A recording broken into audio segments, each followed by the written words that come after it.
Dear students, hope all of you are fine. बेटा आप में से कुछ बच्चे बीच बीच में अब कॉलेज आना शुरू कर चुके हैं। मैं आपको ये फिर से बताना चाहती हूँ कि मैं आपको अभी कॉलेज में नहीं मिलूंगी कुछ दिन तक, तो आपने मेरे टॉपिक्स की पढ़ाई ऑनलाइन ही करनी है। इन वीडियोस के माध्यम से और पीडीएफ्स के माध्यम से मैं आपकी पढ़ाई जारी रखूंगी, तो आप वीडियो जरूर जरूर जरूर देखें। एक बार नहीं समझ आता दोबारा 3 बारी 4 बारी देखें और पीडीएफ के माध्यम से नोट्स बनाएं। आई होप आप सबने रजिस्टर्स बनाए हुए हैं साइकोलॉजी के, उसमें आप नोट्स रेगुलरली बनाएं। तो आइए बेटा नेक्स्ट टॉपिक स्टार्ट करते हैं। यूनिट 3 का ये टॉपिक है एटीट्यूड, जिसे हम कह देते हैं मनोवृत्ति या अभिवृत्ति। एटीट्यूड टॉपिक है बेटा, इसको हम कहते हैं मनोवृत्ति या अभिवृत्ति। इसका अर्थ और इसकी विशेषताएं आज हम पढ़ेंगे। सबसे पहली बात आ जाती है कि मनोवृत्ति का अर्थ क्या है। ध्यान से पढ़ें मेरे साथ। मनोवृत्ति व्यक्ति के मन की एक विशिष्ट दशा होती है। विशिष्ट यानी स्पेशल, दशा यानी कंडीशन। तो मनोवृत्ति किसी भी व्यक्ति के मन की एक स्पेशल कंडीशन या विशिष्ट दशा होती है, जिसके द्वारा वह समाज की अलग अलग परिस्थितियों, वस्तुओं, व्यक्तियों आदि के प्रति, इन चीजों की तरफ वह अपने विचार या मनोभाव को प्रकट करता है।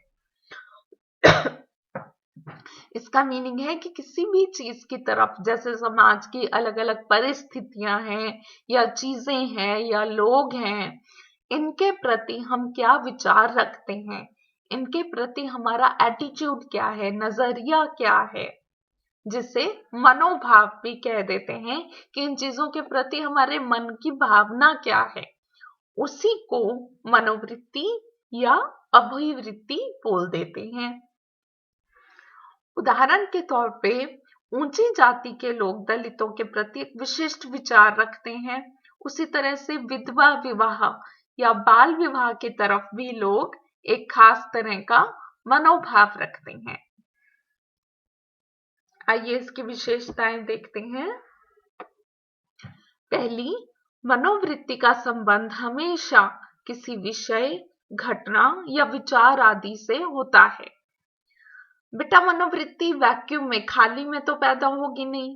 मनोवृत्ति होने के लिए कोई विषय होना चाहिए, कोई घटना, कोई वस्तु, व्यक्ति या परिस्थिति, कुछ ना कुछ तो होना चाहिए ना, जिसकी तरफ व्यक्ति एक खास तरह की मनोवृत्ति रखेगा। तो पहला पॉइंट यही है कि मनोवृत्ति का संबंध हमेशा किसी विषय, घटना या विचार आदि से होता है। मनोवृत्ति की उत्पत्ति होने के लिए कोई ना कोई विषय, घटना या विचार का होना जरूरी है। जैसे व्यक्ति सती प्रथा, विधवा विवाह, बाल विवाह, अंतरजातीय विवाह, भारत अमेरिका संबंध आदि के बारे में एक अनुकूल या प्रतिकूल मनोवृत्ति विकसित कर सकता है।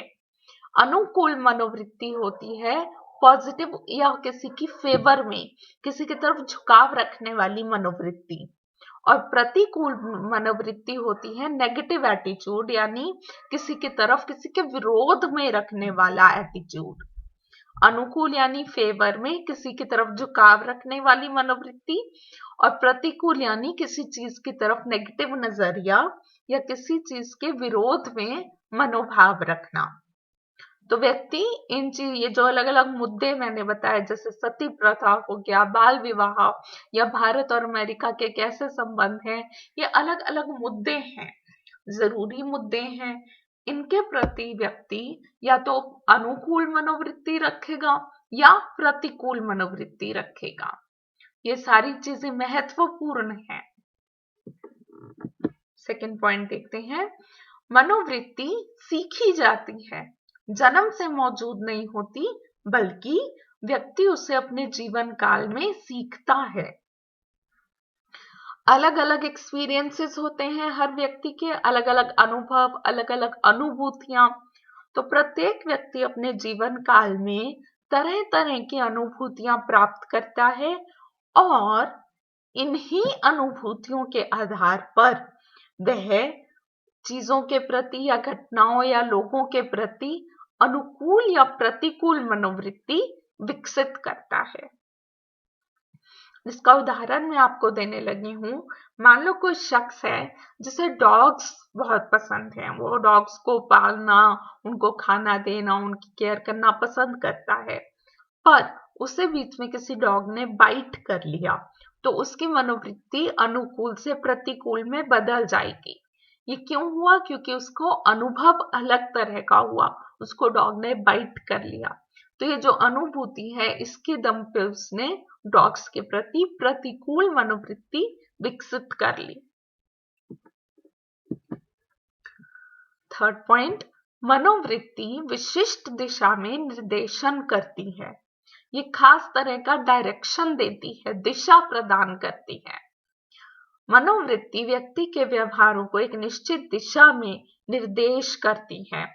उदाहरण, अगर व्यक्ति की मनोवृत्ति विधवा विवाह के प्रति अनुकूल हो, यानी वो विधवा विवाह को सपोर्ट करता हो कि विधवाओं का विवाह होना चाहिए, तो वह इस तरह के विवाह को पूरा या संपन्न कराने में एक एक्टिव रोल रखता है। यानी मनोवृत्ति अनुकूल होने की वजह से उसका व्यवहार एक पर्टिकुलर डायरेक्शन में ज्यादा रहता है। और अगर उसकी मनोवृत्ति प्रतिकूल हो तो वह ऐसे विवाह के विपक्ष में बोलेगा, वो सपोर्ट नहीं करेगा और ऐसी विधवाओं से वह नफरत भी करेगा जो विवाह करती हैं। यानी उसकी मनोवृत्ति की वजह से जो उसका व्यवहार है और उसका स्वभाव है, उसे एक निश्चित दिशा मिल रही है। एक तरह की मनोवृत्ति होने से वो वैसा व्यवहार करेगा, दूसरी तरह की मनोवृत्ति होने से वह अलग तरह का व्यवहार करेगा।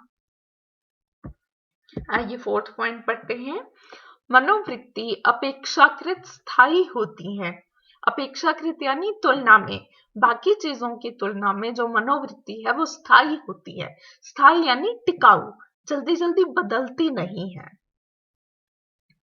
मनोवृत्ति एक बार विकसित हो जाने के बाद ज्यादातर स्थायी रहती है, पर परिस्थिति बदलने पर या कुछ नए कारक उत्पन्न हो जाने पर मनोवृत्ति में परिवर्तन भी हो जाता है। यानी अगर सिचुएशन बदले या कोई नए तरह के कारण पैदा हो जाए तो मनोवृत्ति में बदलाव भी आ जाता है। ज्यादातर तो यह टिकाऊ होती है, बदलती नहीं, पर कब बदलती है? अगर परिस्थिति बदले या कारक बदल जाए। उदाहरण, एक कर्मचारी है, उसकी मनोवृत्ति ज्यादातर अपने बॉस या अपने ऑफिसर के प्रति अनुकूल होती है, पर अगर ऑफिसर के साथ उसका मनमुटाव हो जाए या झड़प हो जाए तो उसकी मनोवृत्ति बदलकर प्रतिकूल हो जाएगी।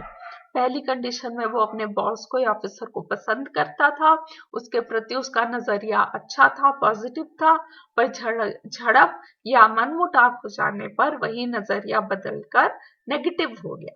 अब वो अपने ऑफिसर को या बॉस को लाइक नहीं करता। मनोवृत्ति में प्रेरणात्मक गुण होता है। व्यक्ति अपनी मनोवृत्ति से प्रेरित होकर कुछ खास तरह का व्यवहार ज्यादा तत्परता से करता है। जैसे हम अपने पेरेंट्स, टीचर्स या फ्रेंड्स के प्रति अनुकूल यानी अच्छी मनोवृत्ति होने के कारण ज्यादा सौहार्दपूर्ण व्यवहार करते हैं, उनके प्रति हम फ्रेंडली बिहेवियर रखते हैं। पर दूसरी तरफ चोर, डकैत या दुश्मन आदि के लिए प्रतिकूल मनोवृत्ति होने के कारण हम तीखा व्यवहार करते हैं। तो यहाँ पर क्या हो रहा है? जो प्रेरणा है, प्रेरणा मिल रही है खास तरह का व्यवहार करने की, वो मनोवृत्ति से मिल रही है। मनोवृत्ति जब पॉजिटिव है तो उन लोगों के प्रति अच्छा व्यवहार करने की प्रेरणा पा रहे हैं, और मनोवृत्ति अगर नेगेटिव है, प्रतिकूल है, तो हम लोगों के प्रति नेगेटिव व्यवहार कर रहे हैं।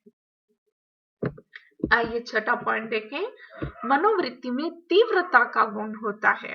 ये पॉइंट आप 2 बार समझिएगा। मनोवृत्ति चाहे अनुकूल हो या प्रतिकूल, उसमें तीव्रता का गुण होता है। उदाहरण, जब एक व्यक्ति की मनोवृत्ति दूसरे व्यक्ति की तरफ प्रतिकूल होती है यानी नेगेटिव होती है, तो संभव है कि वह दूसरे व्यक्ति के साथ खाना पीना, उठना बैठना, बोलना चालना सब बंद कर दे। समझ आया आपको? एक व्यक्ति है, दूसरे व्यक्ति के प्रति उसकी मनोवृत्ति नेगेटिव है, उसे पसंद नहीं करता, तो उसके साथ बातचीत, खाना पीना, उठना बैठना सब कुछ बंद कर देता है। आगे देखते हैं। ऐसा भी हो सकता है कि पहला व्यक्ति दूसरे व्यक्ति के साथ उठना बैठना और बोलना तो कायम रखे, पर खाना पीना बंद कर दे। यहाँ पहले व्यक्ति की प्रतिकूल मनोवृत्ति, जिसने सब कुछ बंद कर दिया था, जिसको वो नापसंद करता था, उसके साथ ना खाना है, ना उठना बैठना है, बोलचाल बंद, सब कुछ बंद, उसकी नेगेटिव मनोवृत्ति में या प्रतिकूल मनोवृत्ति में जो दूसरा व्यक्ति है, जिसने उठना बैठना और बोलना तो कायम रखा पर खाना पीना बंद कर दिया उस नापसंद वाले व्यक्ति के साथ, तो जो दूसरा व्यक्ति है उसकी तीव्रता, प्रतिकूल मनोवृत्ति की जो तीव्रता है दूसरे वाले व्यक्ति की कम है, क्योंकि उसने कुछ चीजें अभी भी चालू रखी, पर पहले व्यक्ति ने सब कुछ बंद कर दिया, यानी उसकी जो मनोवृत्ति है वो ज्यादा तीव्र तरह की है।